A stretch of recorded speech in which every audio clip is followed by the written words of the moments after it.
Hi, everyone. I'm Manisha, the founder of Modulo, and I am so pleased today to welcome Dr. Joan Cotter, the founder of Activities for Learning and Right Start Math. It's such a pleasure to have you here today. Thank you. It's my pleasure to do this. Okay. Dr. Cotter, can you tell us a little bit about the story of how you came to start Right Start Math? What gave you the idea, and how did you get interested in math curriculum? It's a long story.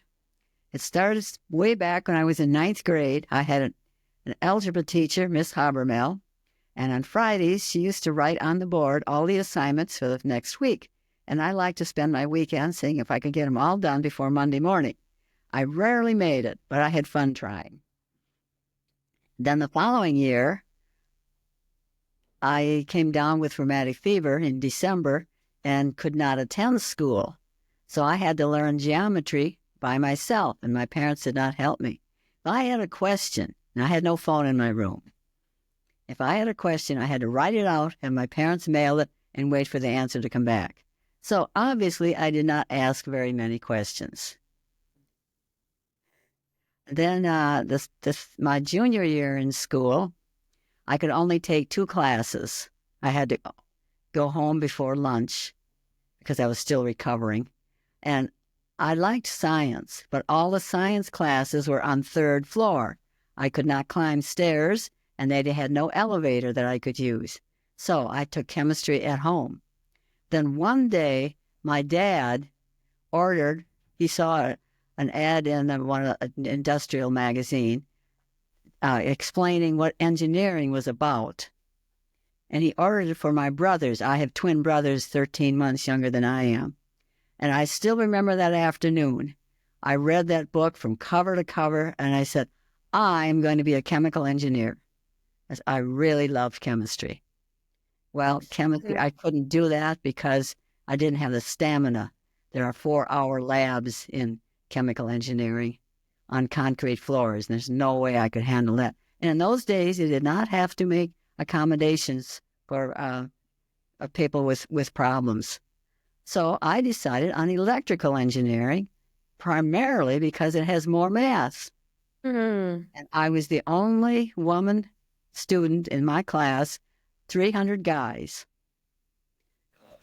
Yeah. I can't even imagine. And all the branches of engineering, there were about 1,000 students and only 10 women. So I was kind of alone, you might say. But I did well. And I worked as an engineer. And actually, I took the very first computer course ever offered at the University of Wisconsin-Madison. And of course, I was the very first woman to ever take a computer course because I was the only woman in the class. And afterward, I got a job working on computers. Kind of interesting because the first airline to be computerized was in Minneapolis and St. Paul. It was Northwest, and it was actually done by Univac, which is where I worked. So it was kind of amazing. And before that, guess how they kept track of reservations? How Chalkboards. amazing. I still remember the squeaky sound of the chalkboard. Oh, really? Oh, wow. Yes, a little bit. So, wow. You built a curriculum that so many children love, even if they didn't enjoy math in school. Right Start is just, when I think of Right Start, I really think of a high fun factor. And it sounds like your love of math was born very early. What made you love math so much? Really don't know. I, my, this is not the reason, but it's kind of interesting that my dad's initials are ADD. Interesting. It's one of those interesting things that really doesn't make any difference, but it's kind of fun. Yeah, Wow. my dad liked math, and my Hmm. mother loved geometry. She did not like algebra. She said she didn't understand it, and it is. The teacher was a friend of the family, and they just gave her a good grade, even though she had no clue what was going on. That's her story, anyhow. Wow. So when you began Right Start Math, when you started writing the curriculum, what What prompted you to do that? What was the problem you saw with the current curriculum that made you feel like something new needed to be created, Well, or how did it evolve? actually, it was actually an accident that I wrote it because, well, there's a lot of little pieces. I also tutored a neighbor boy, and I grew my. Oh, that's another part. My mother, we often played the game Contact, which been out of print for a long time. But that was my impetus for the Corners game. Hmm. And I wrote the company because I couldn't find any copies of that because I wanted to play it with this. Tom was the name of the student I was tutoring, and they said it wasn't available. So I made it my own game. It's actually a better game. So Oh, but Corners. And then, yeah, there's actually so many reasons this program happened. And I became a Montessori teacher. And in one of the Montessori materials, they had a black and white bead stare. And that's where the grouping in fives came from. But also, there was a time in life series of books, and there was a picture of an abacus in that. So that piqued my interest in abacuses. I mean, there's just so many threads that made this program come together. I mean, the games that came from my mother, and then, yeah, it's and the abacus extraordinary. came from Montessori. Also, my ability to take things and to break them down in little tiny pieces, that came from my Montessori training. It And seems like to me in school, so much of math learning is about memorizing formulas, and Right Start is so focused on understanding concepts and problem solving. Was it that way when you started your math curriculum, or have you seen it change? I I was concerned about that. Also, my youngest, Andy, went to a special school, which I think is actually the first charter school in the nation, in which parents were asked to come in and work with with the children, or doing paperwork type things. So I ended up teaching all the students in that class their fractions. And another piece of this puzzle is a person by the name of Catherine Stern. She was born in what's now part of Poland, but it was Germany at that time. And she did have some Jewish blood, so she was scared to stay over there, so she came over here. But at that time, Montessori was a negative word. No, you did not mention it. So she never mentioned in her lifetime that she was a she actually was a Montessori trainer. It was her grandson revealed that. But she wrote a book on how to teach math and wrote one on how to teach reading. And I taught Connie, my other daughter, how to read using her program. And the fraction chart, that comes from Catherine Stern.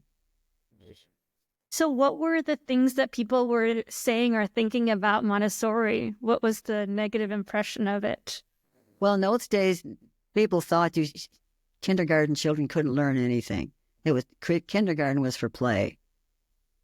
So Montessori was very different. That we thought children could learn things and enjoyed learning them. Because I've taught about 50 children how to read.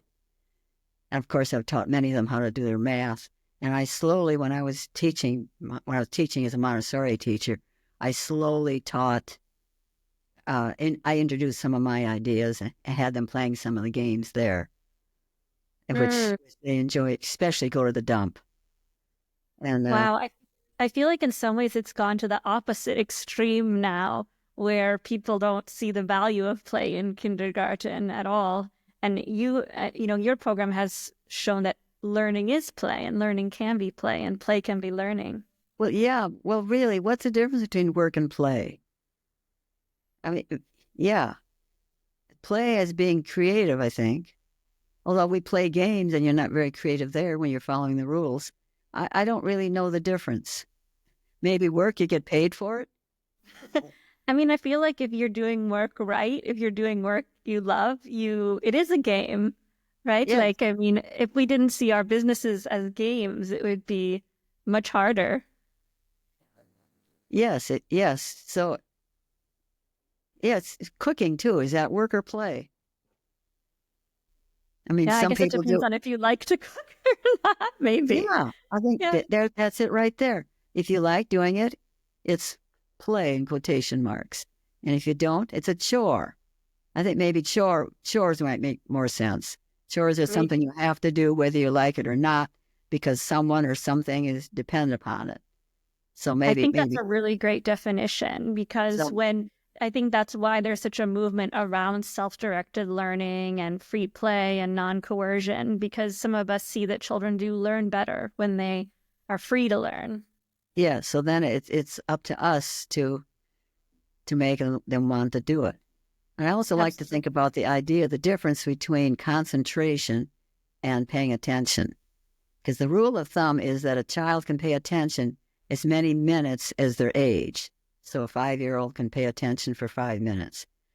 Well, one year, my husband and I gave our granddaughter, who's 2 years old, we gave her a puzzle that she absolutely loved. And I timed her. She sat in my lap for 20 minutes and my husband's lap for 20 minutes. For 40 minutes, she worked on that puzzle as a 2-year-old.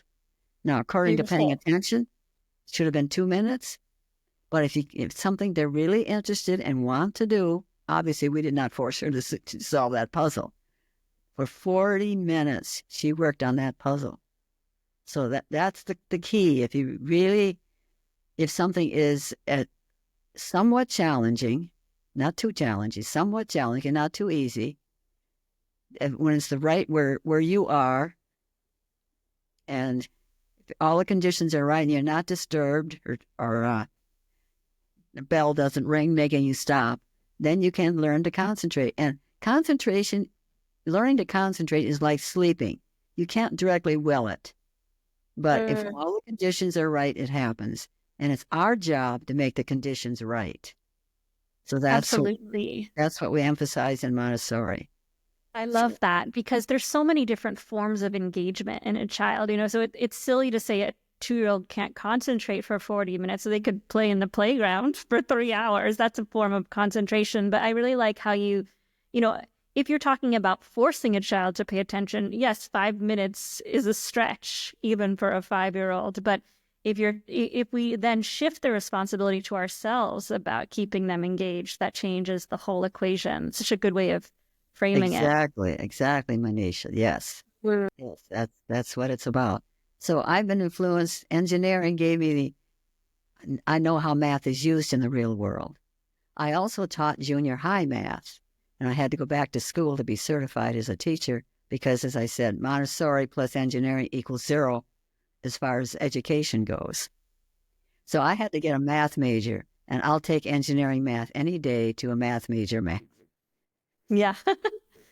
Now, I'm, I like math being practical, but I do not believe that all math has to be practical. Like reading. Do you only read practical things? No, most people read things for pleasure. Well, math's the same way. Playing those games is pleasure, and there's lots of math that's just downright fun. In fact, there are whole books written on recreation. That's one of the branches of math is called recreational mathematics. I love it. I think that's a good segue into my next question because we have, a child grows into an adult, and in our society, we see math as an important component of growing into an adult. And, when you think of the world as it is today, how do you think about the math skills that a child could or would need to develop in order to live a full life as an adult, have the skills that they need to thrive? I guess it's a combination of that practical and fun component. Yes, exactly, and that's what the games also give the children a reason to want to learn the math, so they don't have to use the manipulative. There are Yeah. games now are becoming quite popular, but a lot of them are merely glorified flashcards. If you don't Yeah. have, And if you didn't know a fact, how are you supposed to look it up? Well, I give them some way. Like, go to the dump, you use the abacus, or if it's a fraction game, you use the fraction chart. But to play these games without the manipulative, it's just glorified flashcards. And then also absolutely. another problem with games, sometimes teachers tend to use the games only for those kids who get their worksheets done first. The games are a reward, and that's Yeah. not. We don't make reading just as a reward, I hope. No, so I think yes, that touches upon what I feel is truly special about Right Start Math is that it has the intrinsic rewards. So the problem solving, the fun of solving the problems is the reward itself. When I think you correctly say a lot of these math games are, okay, when you solve 2 plus 2, then you get a special Pokemon character or something like that. So the yeah. rewards are completely separate from the actual mathematical process. Yes, you brought up a really good point. That merely breaks their concentration. Hmm. So it's counterproductive. And besides, you want to associate 2 plus 2 with a Pokemon character? I hope not. Oh my gosh. All right. Wow. So, I mean, at what point did Right Start turn from being something you were developing to help your child to thinking, wow, I'm a business person, I'm an entrepreneur, I'm building a company? Well, actually, when I wrote the card game. Well, I told you about my son who was attending that special school. One of his teachers there said I should write a book. So one summer, I wrote the first card games book, and there were no computers. I typed the whole thing, and to draw the little pictures of cards, I took a piece of cardboard, made a cutout, and actually traced that. And then when I needed numbers on the card, I typed those, cut them out, and pasted that on top of the little picture. It's very laborious, but I did it in one summer. So the very first card game book. And the company that printed them, actually, it was just printed as sheets of paper. So we had to collate the book. So I had a huge dining room table, and Andy's friends walked around the table and picked up page after page. Some kids weren't very careful, and there were some pages originally that were upside down. So anyhow, I survived that. I love it. You're such a scrappy entrepreneur. So basically, then did the school buy this book from you? Was that the first No, customer? no. One of my first customers, actually, I got a letter in the mail from KOLN. No country, KOLN. Now remember, there's no computers. I can't just put that on my iPhone and look it up. I had to get out the encyclopedia. KOLN happens to be Cologne, Germany. There you go. Because you can't send mail from the United States, just KOLN. No. Then I get another one shortly later from WIEN. So again, I had to look that one up, and that's Vienna, Austria. So that was really fun getting those. But They find you. I have no idea. So basically, you wrote this book, you got it published No, somehow. no, it wasn't really published. I just printed it myself. So I they mean, I just did helped. not. I tried to find a publisher. I was unsuccessful, and thank goodness I was unsuccessful, because in those days they would have owned the copyright, and that would have been the end of it. Yeah. So So how did these people find you? I have These no people. idea. I have no idea. Wow. Even if they had written a letter to me, I didn't read German, and I So have no way. somehow they discovered your book. I have no idea. Somehow, yeah, whether it was expats, but it was written the way it was not written in the standard English. I mean, they wrote the ones more like a 7. Yeah, it was definitely not American English. So I have no idea how they found it. No Wow. clue. So that's wild. So basically, but I mean, who was the first person that you distributed this book to once you were Well, finished? it was sold mostly. I didn't get very many orders. It wasn't a big deal. So I didn't quit my other jobs. I No. mean, wow, I'm trying to understand because, okay, so you wrote the book and then you had all of your students make the cool cards and everything. And then, I mean, did it go to a bookstore or a library? I mean, Well, I did ask a bookstore to sell it, but guess how many copies he sold? 0. And so when he maybe, closed, he retired and closed the store and asked me to pick the book up. So so no, did, so did that was somebody, not. I did yeah. not work. So what was the first dollar you made off of this book? I really don't remember. You don't remember. I mean, maybe someone from Germany wandered into that bookstore and saw it and just Yeah, decided to order directly from you. My goodness. I don't Okay, know. so when did Right Start really start taking off in terms of Okay, people then buying? I got my master's in order to teach, and I said if I were younger, I'd go back and get my PhD because that's what you really have to do to have any credentials. Now, that's not true in engineering. You do not need a PhD in engineering, but in education, you need that PhD. But I said if I were younger, because I was in my 50s then, well, I'll make this story really short. I was separated from my mother for 19 years. And when we got back together, she was 72 and she came to my house. She lived in Maryland. She came to my house and when she had a few spare minutes, she was reading the encyclopedia. So I thought, wow, since she is so young mentally and physically, that's when I decided to go back and get my PhD. And when I did my dissertation, it was actually Right Start, grade 1.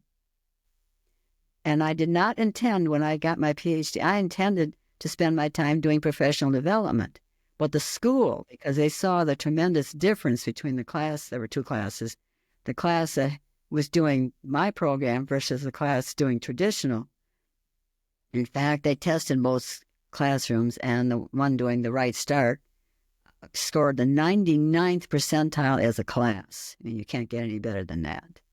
So the school asked me to continue writing, and that's how Right Start got started. So it was not my intention at all. It's an accident of history, you might say. So I Sure. spent the next 4 years just keeping a week ahead of the teacher, writing lessons. And at the end of 4th grade, I said, I don't want to ever write another lesson plan again. I am totally sick of it. It was a lot of stress. Sure. Yeah. And even one time, my husband retired just before I started back to school.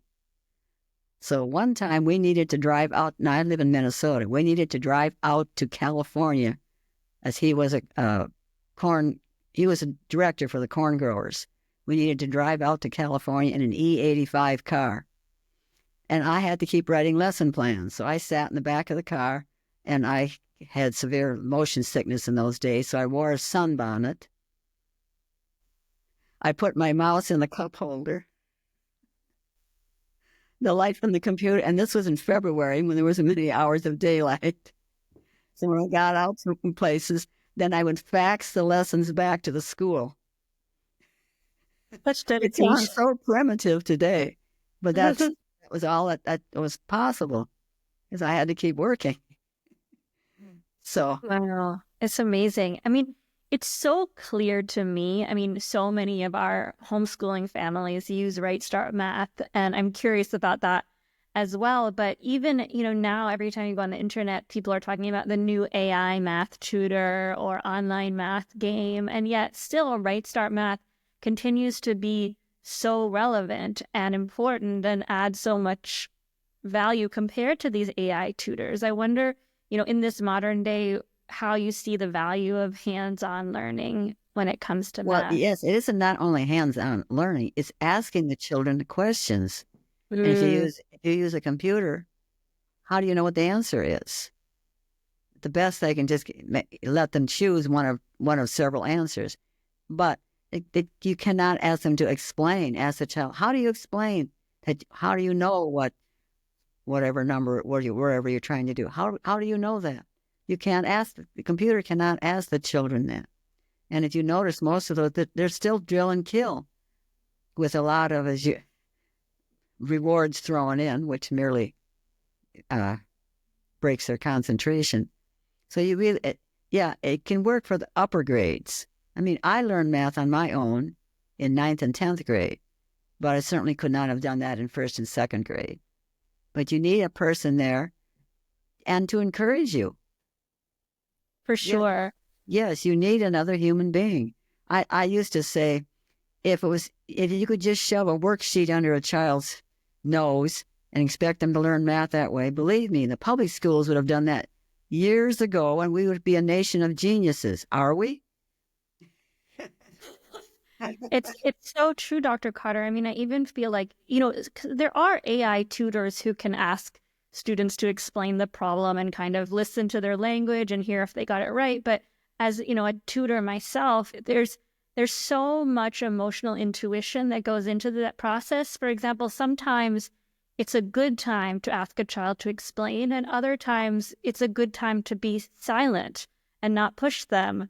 And other times the question, just based on their mood, can be longer or shorter or have a longer pause as you're kind of watching those wheels spin in their head. And the last thing I was to say is that I feel like learning math especially is such an intimate and personal process. You really are quite vulnerable when you're in that state of learning. And I think that's also probably why having a human is so valuable. Yes, you do need another human being. There's just no question. Well, even like the concept of zero, it took the Europeans about 900 years to accept the zero, and we're expecting 5-year-olds to get that in 5 minutes. Crazy. Yeah, You it know, doesn't make any sense. it doesn't make sense at all. We forget that there are these brilliant mathematicians who developed the concept of fractions and algebra and addition and numeracy, and you can't expect a child to understand it like with the snap of the fingers. And that's wild. I mean, so especially in the homeschooling community, and a lot of people didn't necessarily have a great math education themselves. Maybe they were shamed for their math abilities. Maybe they failed out of math class. And so I find that many parents kind of have a lack of confidence when it comes to teaching their children math. And I would love you to help explain a bit how Right Start supports a parent who might feel like they're not qualified to teach their kid. Well, that's a really important question. We have people on staff whose job is simply to help people doing this. They can call in. We have people assigned for every day of the week during business hours to answer questions. And then we have Rachel, who answers questions coming in online. And she also has a master's in special ed. 20% of our children today have some special needs, and we need to attend to those. And often, not always, but often the parent will have the same type of thing. So they need extra support. Rachel is really good at helping these parents do this.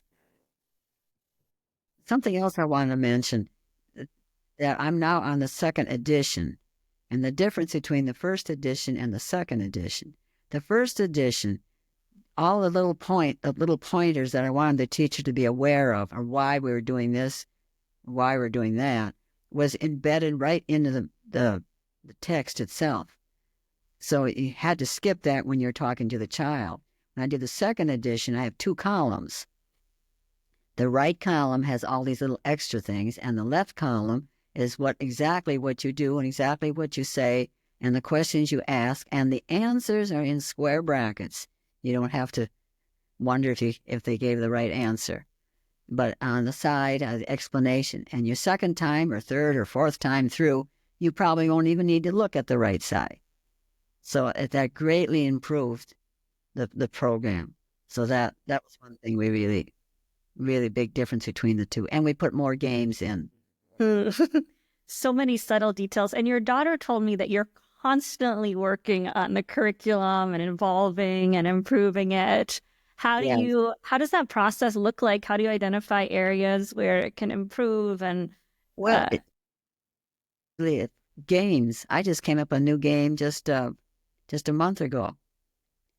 If I find any game that can be mathematized, how do you like that word? I make up a new game. Also, originally, I taught multiplication through multiples, memorizing the picture of the multiples. And I find that does not work very well. So it's actually a book by a friend of mine who wrote a book. She lives in England, and she showed, essentially, she didn't have a real abacus, but she showed a pictures of teaching multiplication that way. So I totally changed multiplication in the second edition. But I don't have as many games matching that. The games are still mostly on multiples, which multiples are still very important. You can't simplify fractions or algebra without them, but it is not the way to learn your multiplication facts. You need some visual. The abacus is perfect, but I need more games to do that. And I have made up a few. So Find that so many education entrepreneurs are out of touch with things like that, like even knowing this multiplication system needs to be improved. And my theory is because they're building more for the schools and the superintendents instead of building for the children. How do you receive that information that something's not working as well as it could be? Is it through teaching a child? Is it through feedback you get from parents? Or what's that process like? a lot right now. I'm not don't have access to the children. I'm not in the classroom, but parents and teachers, yes. Oh yes, and anytime anyone thinks something wasn't explained right, Rachel first handles that, and if she can't, if she thinks something needs to be changed, well, I also read all her responses, so I have I'm measuring, have the Love temperature. that. I Yes, love that your intention is in the right place and the information comes yeah. in. And So, sometimes I will email her and I'll say, "How about saying this?" And then she'll go back and say, "I talked to Dr. Cotter and she suggests you do this or that." So oh, good.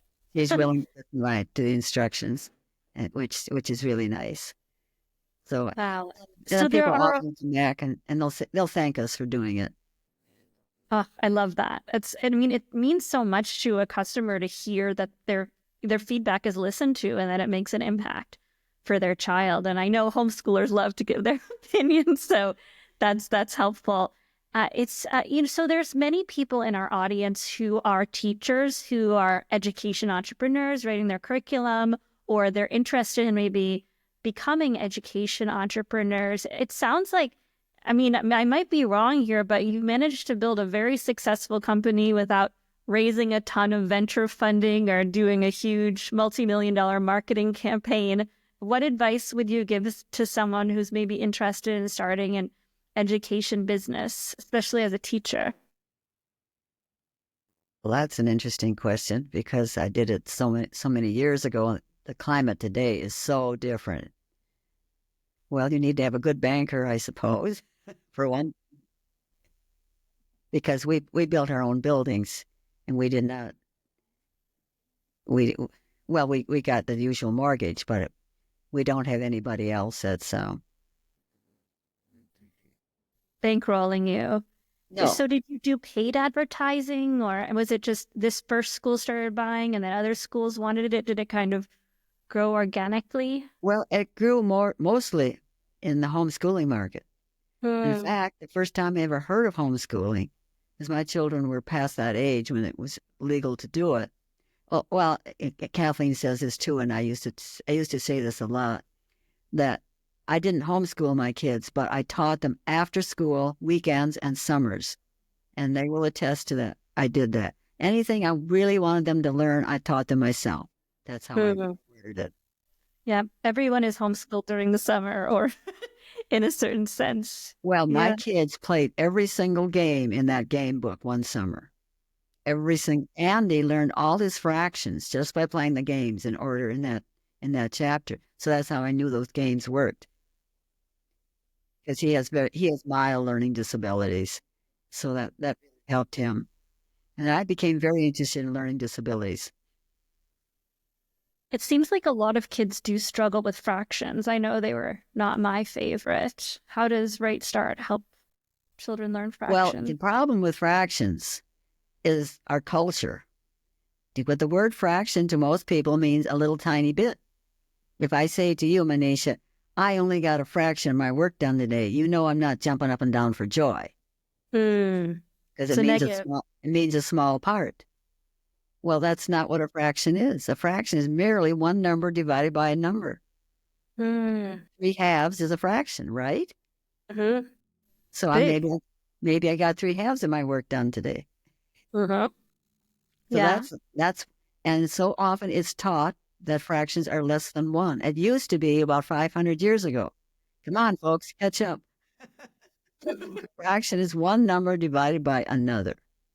And that Hmm. fraction chart that we call it the fraction puzzle chart. Uh, Kathleen, when she was in first grade, now she lives 400 miles from me. So I did not get to see my grandkids very often. No. So Sweet. John, her brother was in third grade and she was in first grade, and I was at their house. And John needed some help in fractions because he had been taught the rule: the bigger the number, the smaller the fraction. So I said, John, which is more, 3/7 or 1/7? John pondered and said, 1/7. So I knew John needed some help. So I had John put the fraction puzzle together and I timed him just to make it interesting. And then Anna wanted some grandma time. So she said she wanted to do the chart. So she started putting a couple of pieces in and she said, stop. And then I worked with John. And then Anna, now she's putting them in order. She's putting the halves first and the thirds and the fourths and the fifths. And then she said, Grandma, now I'm ready. Time me. So I timed her. She put in about 2 rows. She said, stop. So I worked with John. This time she's putting them in order. Of the first time she just put them, just piled them up. Then she put them in order. She said, time me. And of course she beat her brother's time, which was a big deal when you're in first grade. Very big. Wow. Yes. So the following year, I came up for Christmas and I brought the fraction materials with me. And this is in December in North Dakota. The kids run outside in their bare feet on the snow. And she said, oh, Grandma, you brought the fraction materials. Not the usual expression you'd expect from a second grader. Yes. So, and I have another story, which is, well, you mentioned tutoring. I tutored a boy in third grade. I had 45-minute sessions, and this is the last day of school, and his family was moving out of the area. So I said, Michael, let's spend our last day on fractions, because maybe your next school will have done fractions, because in those days there was no state standards. And, kids, this one school may have been doing fractions in 5th grade, another one in 2nd grade, or another one in 7th grade. There was no order. So when you moved out of the area, it was kind of tough. So I said, let's spend our last day. So I had him put the fraction chart together, and I asked him those questions. How many fourths are in a whole? How many fifths in a whole? And, if I have 3/5, what do I need to make a whole? I need 2/5.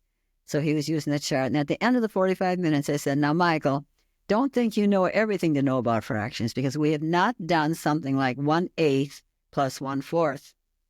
This child with learning disabilities did it in his head and came up with the answer, 3/8, after only Incredible. 45 minutes of fraction instruction. That's amazing.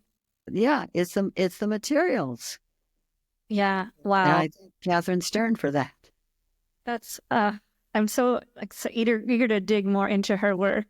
So often families start homeschooling because their children have had a traumatic experience in school or aren't doing well in school, and parents encounter this problem, which is that when they tell the child we're going to learn math, the child says, I don't see the point.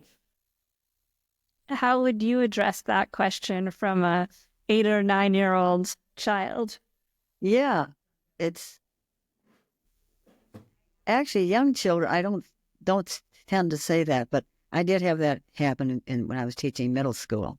Yeah, a little bit more with the 10 or Yes. 11 or 12-year-old child. What's the point? What's the point of math? And often the answer from the parent is, I don't know. You just have to do it. How would you address that question? Well, at home, there's so many ways that the parent can make it obvious that they're using math. I remember my dad. My dad was a salesman, and he had to, for some reason, count the number of, I suppose, there were flyers left. And he showed me how to do that. I mean, it'd be a huge stack that you just count out maybe 10, and then you see how many 10s there were. And I remember him doing that just so nonchalantly. And I never had that in school, only from my dad. So just showing children how you use it. And also make sure that when you are using math I used to say checkbooks, but nobody does that anymore, that you don't have a frown on your face whenever you are using math. Because otherwise taxes and checkbooks used to be the two things, and the parent did not have a happy face. So that was not helpful. But cooking cooking is one way, and not just the fractions, a fourth of a cup, but all kinds of other ways. If you're doubling a recipe, how many? Oh, 2 cups. You need to double that. That's 4 cups. But just to show how math and even prices. When my girls were 13, we gave them a clothing allowance, and it had to last an entire year.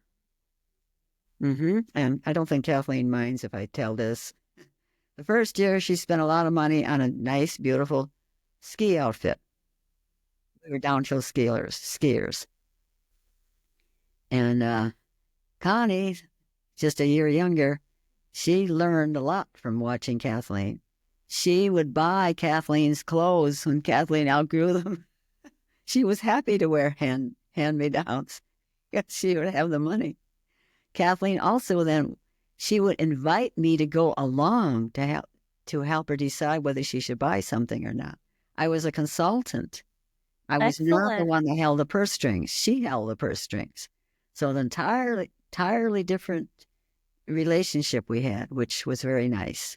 Also, they had checking accounts early too, so they had to use numbers. Yeah, absolutely.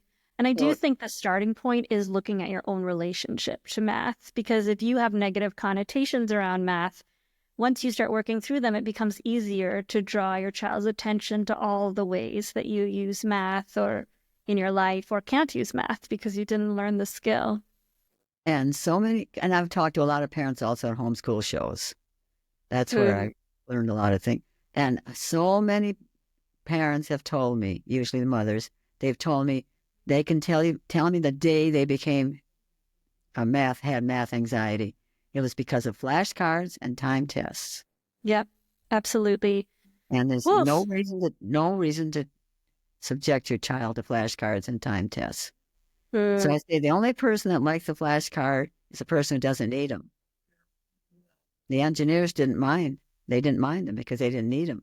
It was just kind of a fun activity within reason. I completely But 50% of people have math anxiety in this country, and they were not born with it. They learned it, and that's a real tragedy. In fact, I met a woman who would not do Sudoku because it used numbers. Makes a lot of sense. Yes. Yeah, for sure. Yes.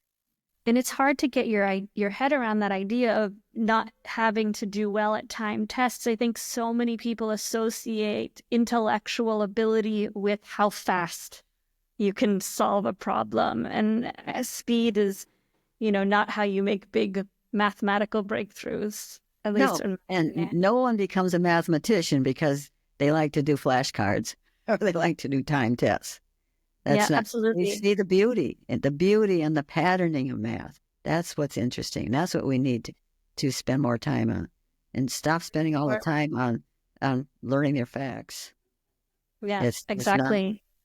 So many parents I see exhibit anxiety when their child even pauses for a moment or two to answer a question. And I think that probably really does come from all the time testing in school. Yes, actually, as a parent, and I keep saying this in the books too, allow up to 3 seconds. Count. Keep your mouth closed. And another problem that parents often do is they ask a child a question, and they'll wait 1 second, then repeat the question. Oh, I can't stand that. Drives me crazy. Yes. 3 seconds is so short. I mean, I tutored for 20 years, and the further along in my career, the more my teaching just evolved into, so what do you think? There you go. A minute or 2 minutes, 30 minutes. And then sometimes the child will come back the next day or the next week, and all of a sudden they've solved the problem. But if you're pushing them by asking more questions or trying to get them to answer immediately, you short circuit that critical thinking process. Yes, and constantly giving hints. Then all they're doing is waiting for you to give the next hint. They're not trying to think on their own. Yeah, absolutely. I also really dislike the, you know this. Yeah, that just breaks their concentration. How can you think when someone's saying that? And they can't trust you because they know you're going to interrupt them. Yeah, and learning happens from a place of trust. And of course, this is all so well intentioned. I think it's just about taking a moment to think, why do I feel this need for my child to respond quickly? Is that conducive to their learning, or is it just something that I picked up from my own school environment that might not be conducive? Yeah, the National Council of Teachers of Mathematics says you give the child, and other groups too, full seconds to answer. And that gives you plenty of time to bring up a mental picture of whatever you're working on. I love Yes. that. Any Yeah. other teaching hacks or tips you want to share with parents teaching their child math? When the child's interest wanes, stop. There's no point in continuing on once they're some other place. Also, Rachel suggests, and she has children with learning disabilities, she suggests vary the place. Sometimes she will do a math lesson under the kitchen table or outside, any other place. Yeah, yeah. They say the environment is the child's third teacher. Mm. Yes. Well, and also it's kind of interesting. I think sometimes you can remember where you learned something by what place where you were when you did it. So you Mm. can do it That's true. different places. And Yeah. sometimes the child needs the same. And Yep. also, I think it's a good idea to continue through the summer playing a game a day. That's what we did. Mm-hmm. For Play, sure. yeah, Yeah, there's no reason to stop during the summer. I mean, that's just kind of silly. I think your approach of learn until the child is sick of learning and then start again the next day or start again whenever they're ready. And sometimes that's yeah, going to be 11 hours straight and sometimes it's going to be 5 minutes, and that's okay. yes. Well, sometimes, when you're coming down with a cold, you don't feel too good and you don't even know it, but your attention span is not very long. Well, there's no trying to push it.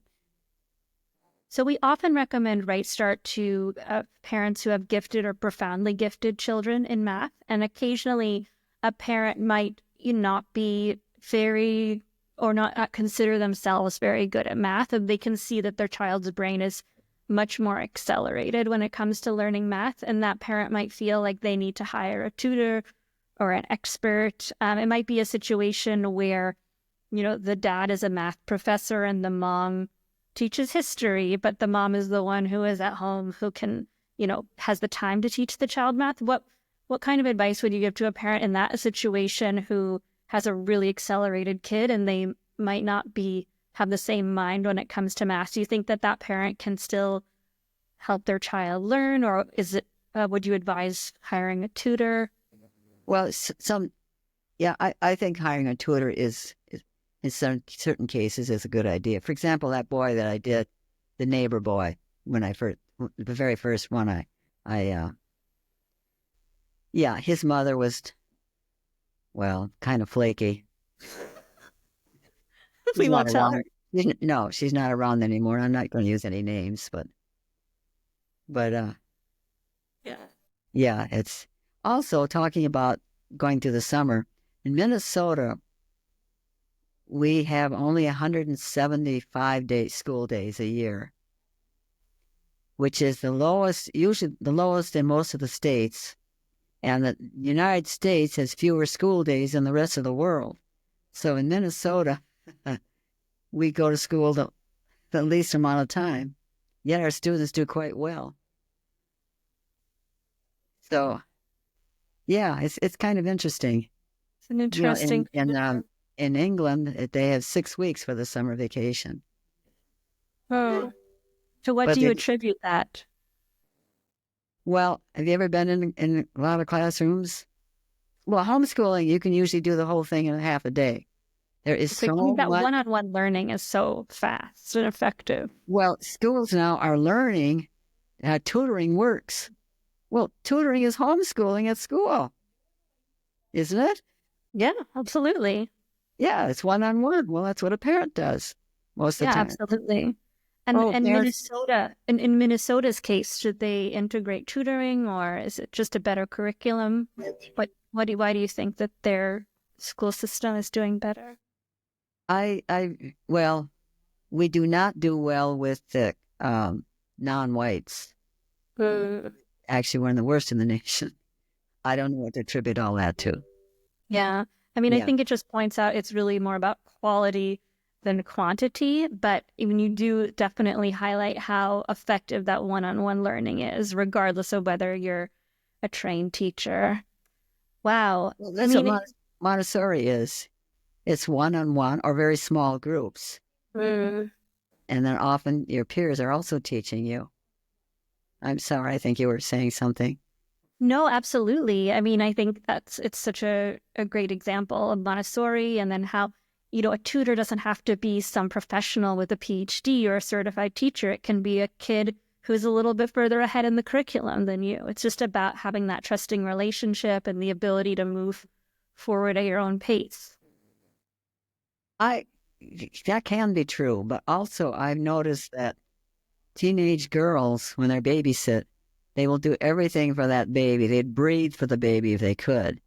And I've seen working with students doing worksheet or what you call it, they're constantly giving hints. They're not really tutoring. Mm, So you do have to teach them how to do it. Even yeah, older brothers or sisters. It can work, but they need some, it's not innate. Or yeah. maybe they haven't had a good model for teaching. I don't know, but I've seen that too much, that the older sibling is not really teaching. They're just They're just telling where telling. to put, what number to put in the blank. Absolutely. And I think that does also kind of show how powerful your curriculum is because the curriculum is designed for that type of teaching. It's not like you don't move to the next level when you get the answer right. It's when you've learned a process that you move forward. And I mean, that's very conducive for home-led instruction or peer-led Well, instruction. yes. And I also kind of wrote it so that if it needed a substitute teacher or grandma is teaching the day, I can't go back and review everything in every lesson. Otherwise, it gets totally boring. But Yeah, I try to, so that there's some continuity there. And absolutely. there's a family in Kansas. They're both teach in a community college, and they both teach homeschool. Whoever's, I Mm, mean, they both homeschool. They're both teaching Right Start Math, and whoever's schedule works out, so they're able to one do one lesson, one can do the next lesson, and that's the way. In fact, those parents asked me to come up with a woman who's teaching chemistry with chemistry games. So now there's a book out there with chemistry games, oh, which can be how used as young as middle school, learning the wonderful. periodic table and learning how to uh, dimensional analysis. Dimensional analysis is one thing. I tried to teach my eighth graders when I was teaching middle school math. I failed miserably.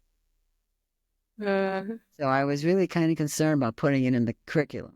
mm, So I really thought about it and made it as simple as I could. mm. I think it's successful because we don't get questions on it. Fantastic. That's how I kind of judge. If we don't get any questions, it must be okay.